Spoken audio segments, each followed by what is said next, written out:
Hi, welcome to Rocket Shop at the Radiator, streaming live online at BigHeavyWorld.com from the studio at Big Heavy World in Burlington, Vermont. My name is Keegan, and today we have Breanna Elaine joining us for a set of original music. Breanna, how are you? Hello, I am doing well, thank you. I'm so happy to be here. Thank you for having me. Of course. So we like to start off with a song. What have you got for us? Heckin' yes, we're gonna start with a song. So I'm gonna start with, these are all originals, of course. This is called We Do Our Best.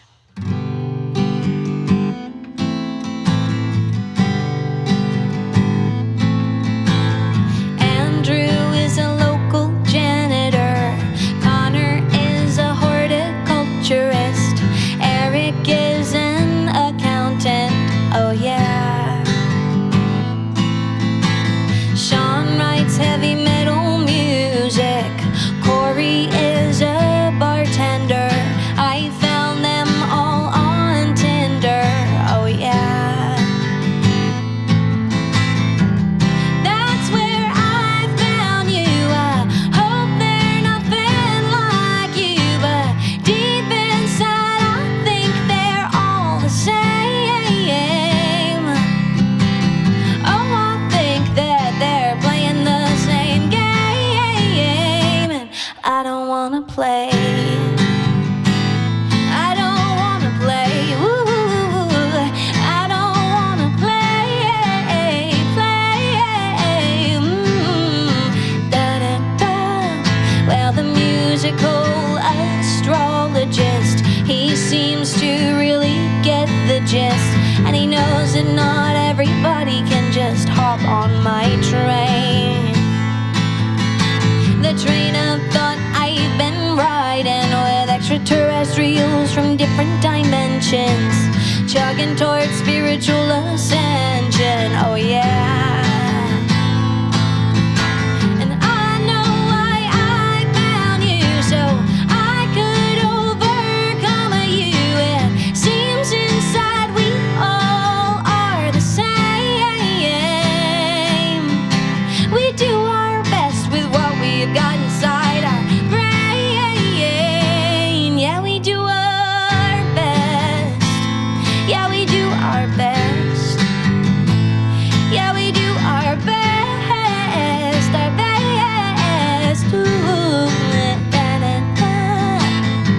No, I'm not mad anymore, even though I know the fire is good for me, 'cause I went down to the core of the earth and I spoke to a spicy deity. I don't expect you to understand all the things that make up me. You never understood yourself. How could you ever understand me?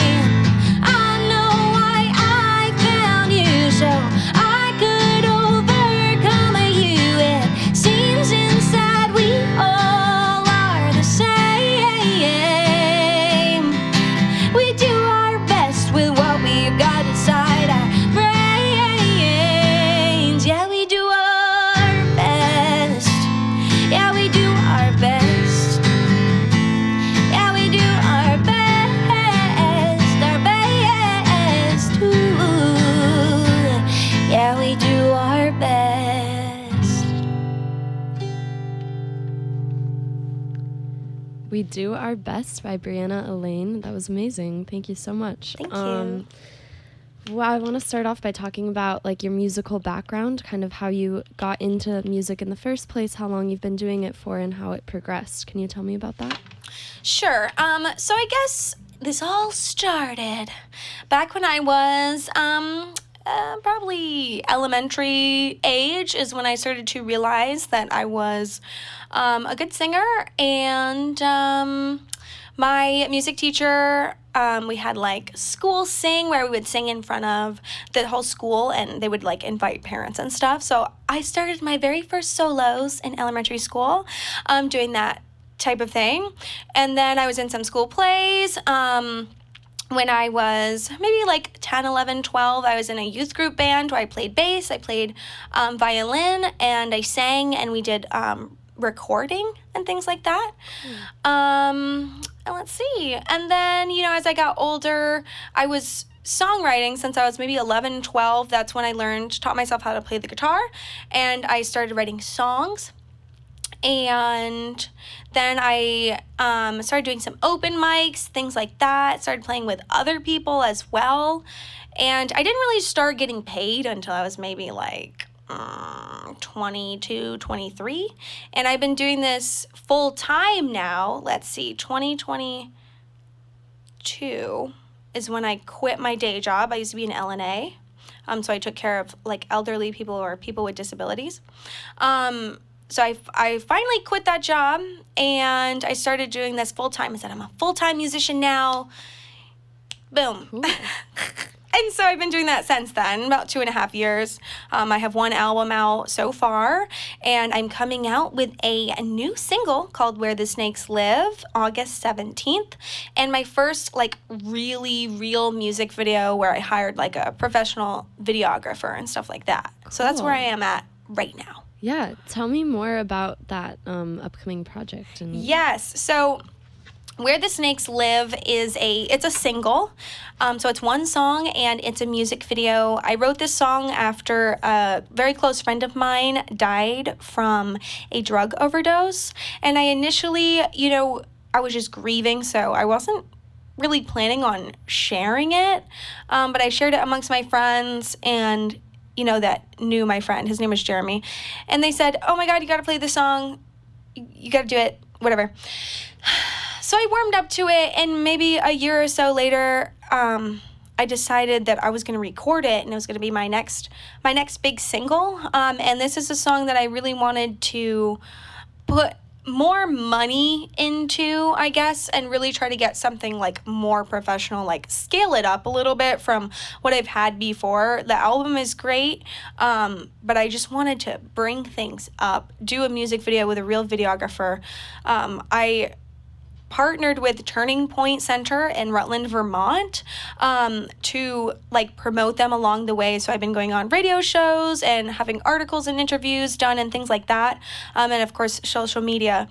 But I just wanted to raise awareness about the drug epidemic because I didn't want this song to fall into the abyss. I kind of wanted it to have, I wanted there to be a meaning behind it and an action that I'm taking within the community.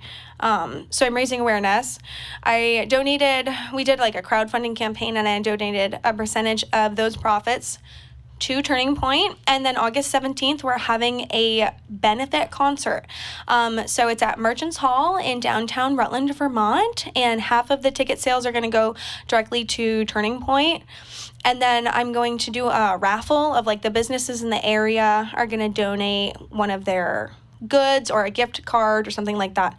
And we'll do a raffle where all of the proceeds from that will also be donated to Turning Point. So it's a benefit concert, but it's also a release party for Where the Snakes Live. Cool. That's awesome. And that's great that you're using your music for that.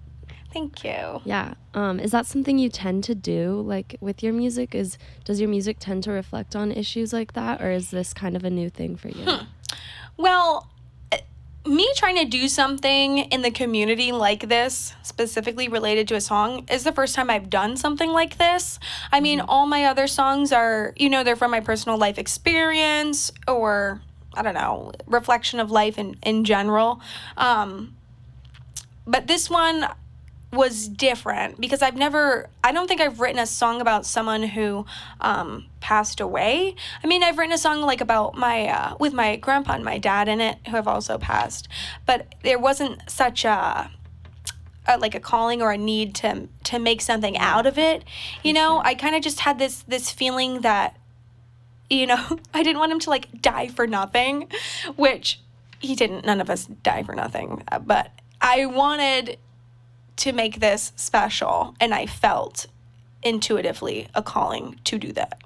Yeah, of course. That makes sense. Well, I'm glad you're doing that, and I can't wait to see the music video. It's gonna be exciting. Thank you. What's the aesthetic of the music video? Can you tell me about it? So it's a bit creepy because, of course, it's about death. I'm sorry. Well, this is why I struggled to decide if I wanted to record and release this song, maybe because of unspoken societal pressure, or maybe pressure I've placed upon myself to play music that makes people happy, play music for the party, play music that people want to hear, play covers that, people at the bar want to hear, that they can sing along with. And so I was like, do I want to unleash this like super depressing thing onto everybody? But then I realized it's a good platform to like raise awareness. I forgot what the question was. What was it? The aesthetic of the music video. The aesthetic of the music video. Okay, I'm way off track. You can talk about whatever you want. So it's a little, thank you. So it's a little spooky. There are graveyard I'll give you some of the scenery. I don't want to give it all away. But these are different scenes. There's a graveyard shot. There's me in a field chasing this mysterious boy, right? There's a snake, a real snake. Cool. Her name is Easters. And this guy, Chris, I paid him to come and let me use his snake. I mean, nicely play with the snake. I didn't use her. Anyways, she loved it. She was a superstar. She loves being in the spotlight. And so we've got snake shots. We've got, I guess it's more of like an old vintagey, almost spooky type of vibe. And the song it's not quite country. It's edging on, it's got a little twang to it.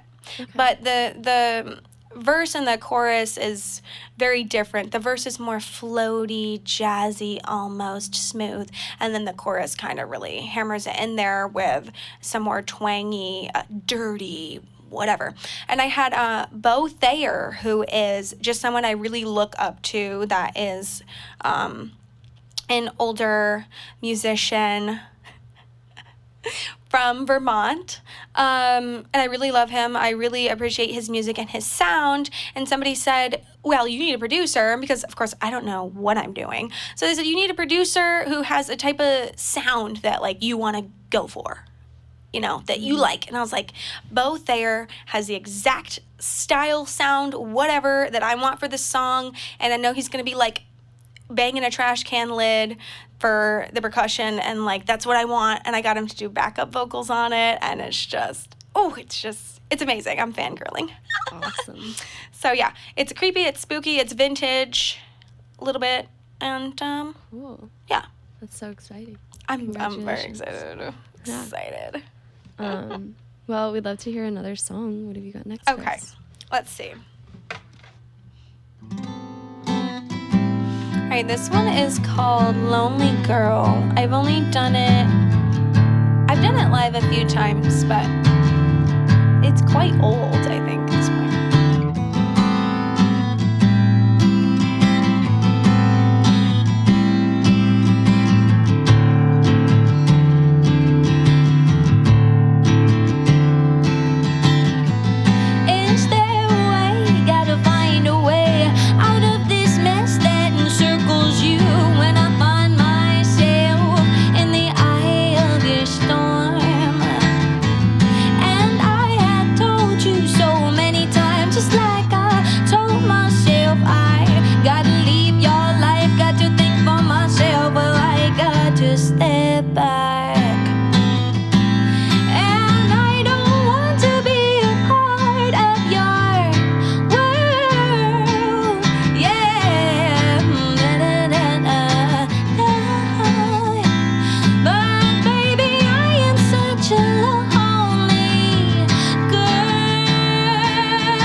Girl by Breanna Elaine. That was amazing. Thank you for just sharing that Thank song. you. Sweating up here. Yeah, I bet. It's hot. So I want to talk about your songwriting process and kind of how the inspiration comes to you, whether you start with lyrics, guitar, kind of how that comes together. Let's see. I don't really know how inspiration comes to me. I guess if I'm feeling a strong enough feeling, then that is grounds for a song. Any feeling, Course, really. yeah. And I think usually, well, I don't know. It happens all different kinds of ways. Sometimes I think of lyrics and I'm like, ooh, that'd be a good song. So I write that down. And then but most of the time, I'm like, I want to write a song, or I get some kind of idea or something, or I just want to write a song. So then I usually start with a guitar part, and then I get a good groove going with the guitar, and then the lyrics kind of start flowing in. I write them down, and I record each section like on my phone. Yeah. Because if I don't record it, sometimes I'll forget, like I'll come up with like a new piece like the chorus, and then I'll forget like what the verse sounded like, and I don't like that. Yeah. So I just record all the little pieces on my phone, and then I go through and record the whole thing, make sure I've got it down, and boom, there's a song. Usually if it's a good song, it happens pretty quick, like 5, 10, 20 minutes. Wow. If I have to like squeeze it out, it's probably not that good. So it's usually, it comes right out. It just comes to you naturally. And that's how you know it's a good song. If I'm sitting there like squeezing it out for an hour, I just give up because I'm like, it might not be the right moment for this or something, Yeah. So it's kind of my process, I guess. Cool. That's great. Yeah. So what kind of things inspire you in general? Any like musicians that inspire you? Any life experiences that inspire you? Well, let's see. I am definitely inspired by spirituality and woo-woo stuff. I am not like religious, but I feel connected to the powers that be and all those things. So that definitely inspires me. Nature. I have a ongoing like garden theme, I guess. I seem to be like poetic. So, I see something and I'm like, ooh, that's pretty. I'm gonna, make some kind of poetry lyrics out of that. A lot of the times, relationships, I love a good breakup. Love a good breakup. Because it's just, God, that transformative energy, that shock to the system, that abrupt change in something, that inspires me, that gets me going. Anger, grief, sadness. I don't write that many love songs for some reason. I've written a few, but usually it's not that. Yeah. I love a good angry song or good sad song. It helps channel and get it out. But I'm trying to write more things that, help cultivate a positive energy or a positive mindset, so that people can listen to it and feel good and have affirmations and good mantras and good juju in there, Of course. Yeah. Cool. Do you have any artists that inspire you? Oh, let's see. When I was a kid, I found my mom had some CDs, Jewel, Pieces of You. For sure, number one, top favorite. Alanis Morissette, Jagged Little Pill, which might have been inappropriate for my age range, but that's okay. I really liked the early, like, Avril Lavigne. But when it was more like a little punk, acoustic punk style before she got, like, all poppy and... Yeah. I don't like your girlfriend. I hate that. I don't like that. I don't know. I guess those were a lot of the early influences. Someone gave me a Red Hot Chili Peppers CD when I was like 9 or 10. Stadium Arcadium. Oh, yeah. 2 discs in it. It's a lot of songs. I really like that. And I guess, growing up, my dad was always listening to, like, classic rock type of stuff.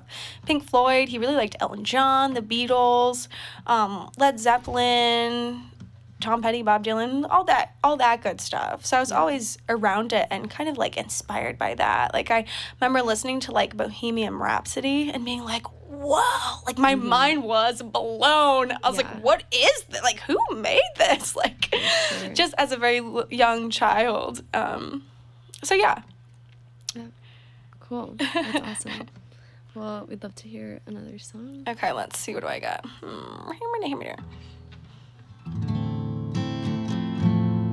Okay, this one's called A Lot More.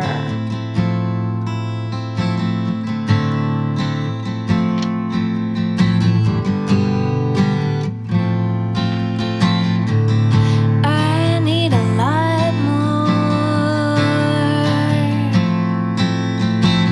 Do you even care? Do you even care, honey? I wanna feel more. I want to be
lot more by Breanna Elaine. Thank you. Thank you. Next, so you mentioned earlier that you don't produce your own music, that's not something you have a lot of experience with. So I wanted to talk more about your recording process and your production and how that worked with your album and things that you've put out. Sure. So my first album, let's see here. Well, I had one album that didn't really come out that good. I mean, and I kind of just like threw it away. But it was a good learning experience. Actually, no, maybe two of those, an EP and a CD. You know, I didn't really hire a professional. Didn't really come out that good. I wasn't happy with it. Threw it away. But I did learn a bit about that process. So then my real album, Seedlings, that came out, I think, January 1st, 2023, to mark my 1 year of being a full-time musician. Okay, I'm having a blank brain. Repeat the question, please. I wanted to hear about your recording process. My recording process. Yeah. Yes, that's right. Okay, so I decided I was going to do a real, quote-unquote, real album this time. So I found this guy. His name is Vincent Freeman, and he has a studio in Randolph, Vermont. It's called The Underground. And I found out about him because he did like a live series, kind of like this, where he would record it and then put it up on like YouTube or his website or whatever.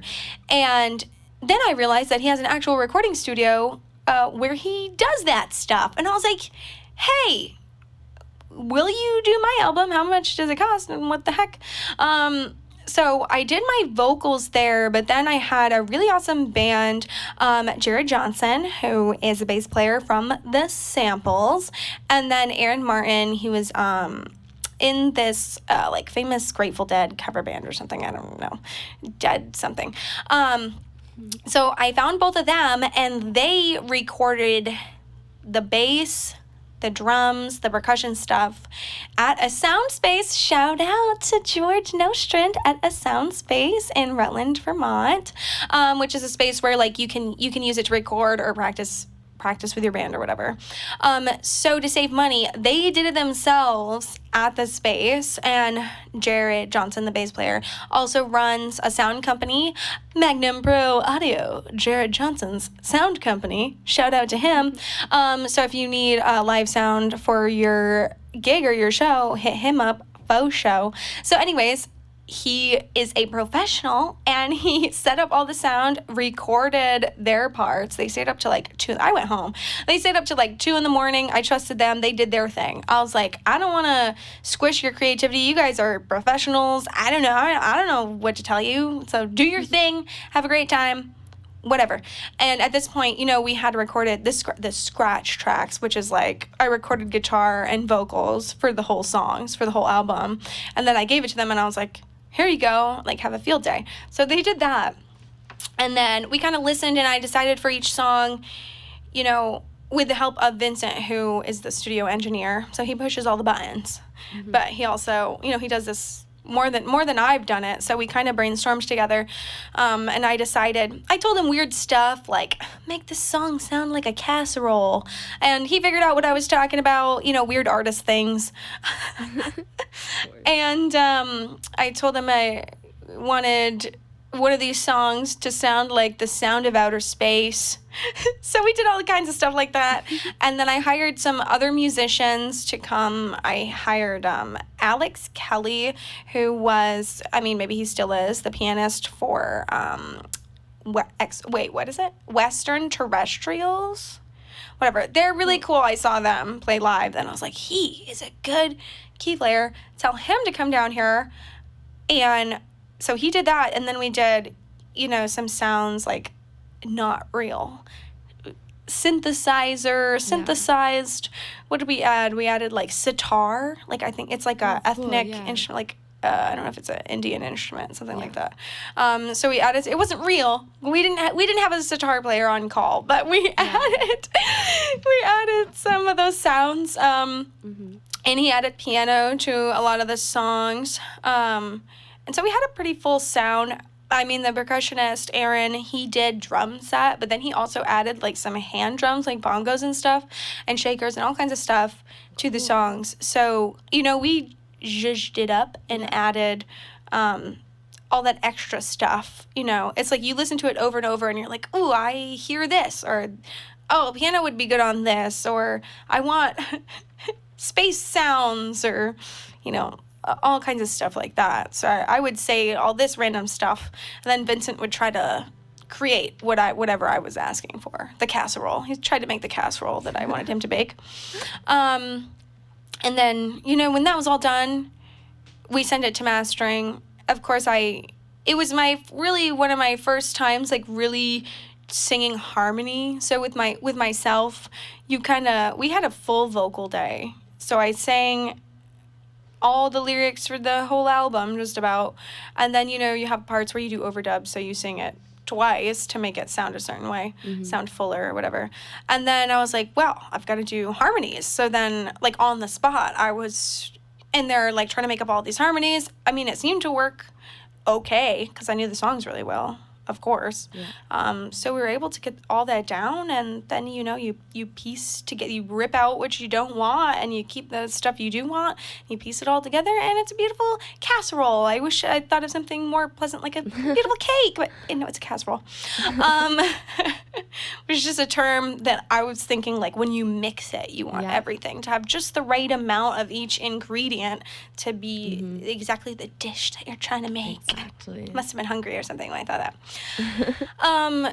So that was how we did the album. You know, we did the full album all at once. Cool. And then this new song, you know, I had both Thayer help me, and he helped with a lot of the creative vision, and we had Vincent Freeman from the Underground be the audio engineer again, so he pushed all the buttons and set up the mics and all that stuff, and he helped us mix it. Of course, we're both yelling at him, like, no, we want it to sound this way, or more of this, less of that. And he's sitting there, like, you know, stressing him out. But he does a very good job. Cool. And, that's what we did. And, of course, you know, if you want, none of these were live recorded. So we do it, like, piece by piece. And then a lot of the time you have to send the tracks off to somebody. So, like, I wanted fiddle. So we had to send it, like, to a fiddle player and then have them do it kind of blindly, and then send it back to us, and then we, you know, cut it up and figure out what we want to keep and what we don't want to. Cool. That's awesome. So that's a collaboration there. Yes. And collab. More on the topic of collaboration, can you tell me about Breanna and the boys? Breanna and the boys. Robbie's here. He's one of the boys. He's actually the boy. He's my boyfriend. So anyways, Breanna and the boys. Well, we started out, like I said before, the band used to be, it was a trio, me, Aaron Martin on drums, Jared Johnson on bass. But they are twice my age. They are very professional, very good, all that stuff. They're both busy with a lot of other things. And I don't really know if they didn't really want to go on tour, like, far away. I was like, I need people my age who are gonna, like, go on the road with me and sleep in the back of the car, like, in uncomfortable positions for, like, weeks at a time, and for, like, barely any money, because that's what it is sometimes, you know, the in-between stage.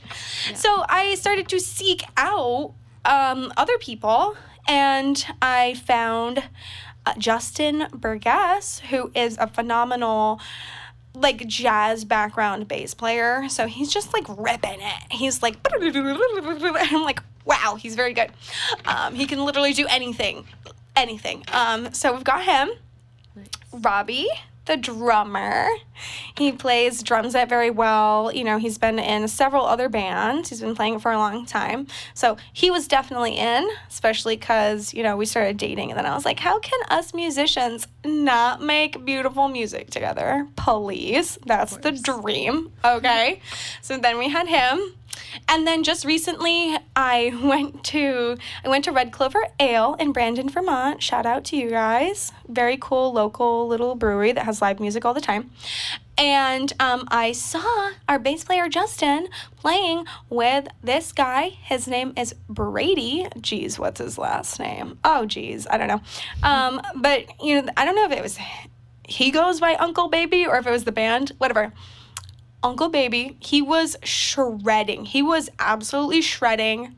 I was the only person dancing because it was like midday, like everyone's like sitting around dancing like a crazy fool. I had a great time. And then I was like, you're awesome. I would love you to be my guitarist because I've been ruminating for a while that I want to be a singer, just a singer. Because when you're just a singer, it's just a whole new dynamic. Of course, it's a whole new level of expression. You can move your body. You can be more theatrical. You can focus just on the vocals, which is what, it's my main thing. Yeah, I play guitar. I love guitar and I play guitar, but it's always my side. So guitar is my side piece.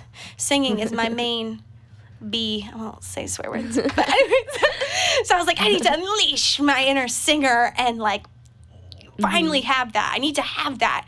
And just when I'm watching other bands playing and the singer is just like, they're doing all. I was like, I need to do exactly that.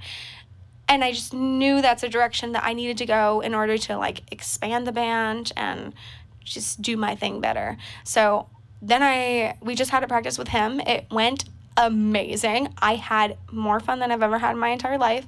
And so that's the beginning of the new era of me as just a singer in the band. And I'm super excited. So it's kind of a new project. But they're all super good. I don't have to tell them anything. And they are just perfect. Mwah. Chef's kiss. A singer's dream. That's awesome. Yes. I'm so excited. I'm so glad that you found that. Me too.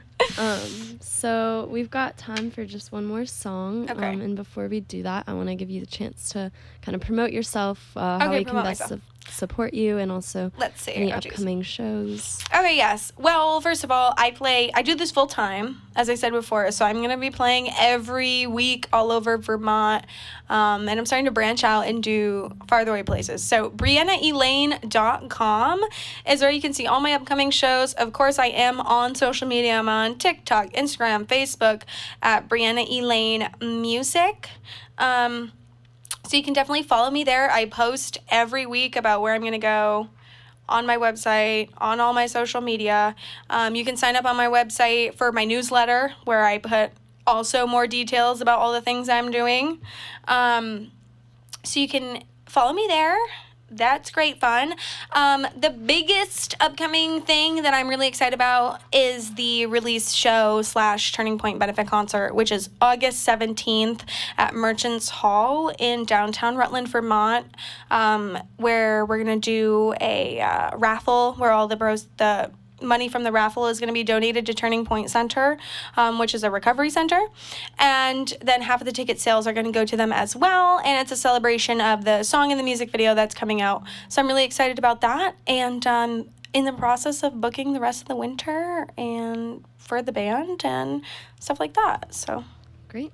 There's my promotion, I think. Cool. Well, what have you got to play us out with? I am going to play a newer song. It's called So-Called Love of My Life. And I don't write that many country-sounding songs, but, I don't really control how it comes out. So put on my cowboy hat for this one and play for you.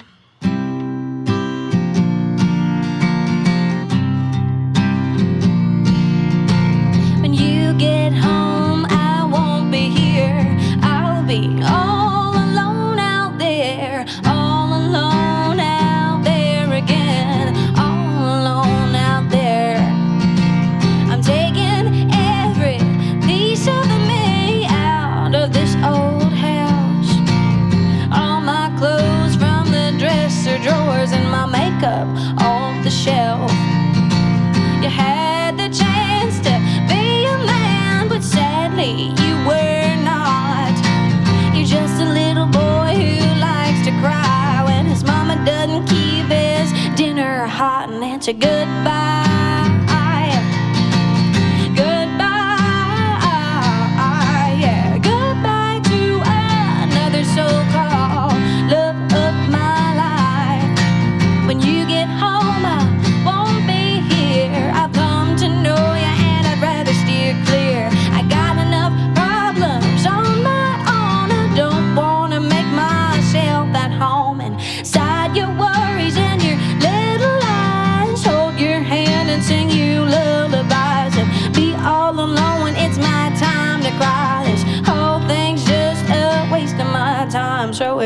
goodbye. Goodbye, yeah, goodbye to another so-called love of my life.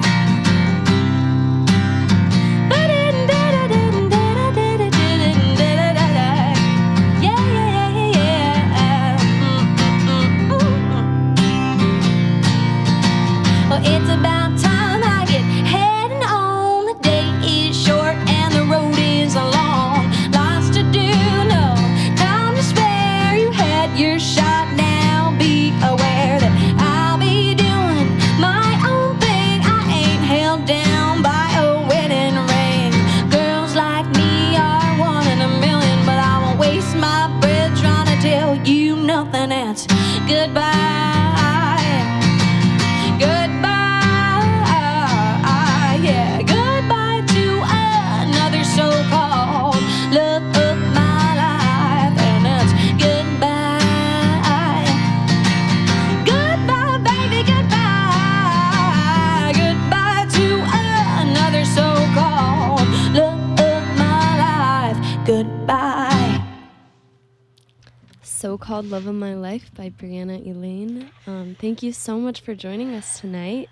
We really appreciate you coming on the show. Thank you for having me. What a song to go out on. Goodbye, listeners, and hope to see you at a show. Yeah. All right. Thank you for listening to Rocket Shop Radio Hour on the Radiator, bringing you live music and conversation with local artists. Tune in next week when we have Soft Sundries joining us. Thank you so much for listening, and good night. Clear? Okay. Yay. The guys should clap too. Good job.